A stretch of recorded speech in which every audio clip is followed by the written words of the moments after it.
ஏன் இந்த மாதிரி படம் எடுக்கிறீங்க கேள்வியை இனிமேல் என்கிட்ட தவிர்த்துங்க. அது என்னை ரொம்ப பாதிக்குது. மறுபடியும் சொல்கிறேன், எமோஷனலாக சொல்கிறேன். அது என்னை மட்டும் பாதிக்கல, என்னோடய வேலையை பாதிக்குது, என்னோடய நரேட்டிவை பாதிக்குது, என்னோடய சிந்தனையை பாதிக்குது.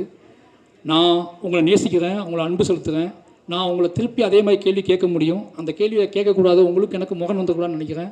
ஏன்னா நான் கூடி வாழ ஆசைப்படக்கூடிய வாழாக தான் இருக்கேன். நான் திருப்பி அந்த கேள்வியை நீங்கள் திருப்பி என்னை கேட்டிங்க அப்படின்னா நான் இன்னும் அதிகமாக வேலை செய்வேன். ஆனால் உங்களை அவாய்ட் பண்ண ட்ரை பண்ணணும்னு நினைக்கிறேன்.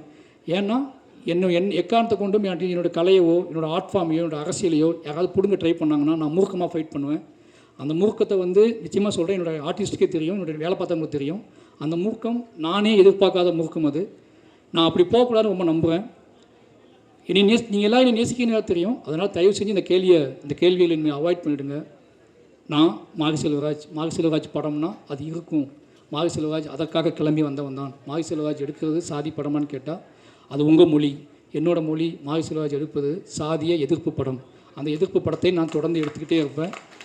நான் இதை ஒரு திமிர்லேயே சொல்லலை, இங்கேருந்து சொல்கிறேன், எமோஷ்னலாக சொல்கிறேன்.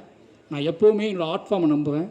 நான் அரசியல்வாதி கிடையாது, நான் கட்டுரையாளன் கிடையாது, நான் ஆய்வாளர் கிடையாது. நான் என் வாழ்க்கையை பணயமாக வச்சு படம் எடுத்துகிட்டு இருக்க ஒருத்தன். என் வாழ்க்கையை கலையாக மாற்றிக்கிட்டு இருக்கேன். என்னோடய கலைக்கு ஒரு வெறி இருக்குது, என்னோடய கலைக்கு ஒரு ஆற்றாமை இருக்குது, என் கலைக்கு ஒரு கண்ணீர் இருக்குது, என் கலைக்கு சில கேள்விகள் இருக்குது, என் கலைக்குள்ள ஒரு பயங்கரமான காதல் இருக்குது, இந்த சமூகத்தை பற்றி ஒரு காதல் இருக்குது. இது எல்லாத்தையும் ஒன்றா சேர்த்து நான் உங்களுக்கு கொடுக்க ட்ரை பண்ணிக்கிட்டே இருக்கேன். ஒரு 250 படம் வருது ஒரு வருஷத்துக்கு, 300 படங்கள் வருது. உங்களுக்கு கொண்டாட்டம், உங்களை குதூகலப்படுத்தக்கூடிய படங்கள் எவ்வளவோ வருது. இந்த ஒருத்தனை விட்டுருங்களேன், அவனை ஏன் போட்டு அவனையும் திருப்பி அந்த கூட்டத்தில் போய் ட்ரை பண்ணுறீங்க? இனி விட்டுருங்க. நான் உங்களுக்கு பார்க்க பிடிக்கணும்னு பரவாயில்ல, தயவு செஞ்சு நான் உருவாக்கி கஷ்டப்பட்டு கற்றுக்கிட்ட இவ்வளோ வாழ்வியல் அனுபவத்தை நீங்கள் முடிவு செய்ய முயற்சி பண்ணாதீங்க.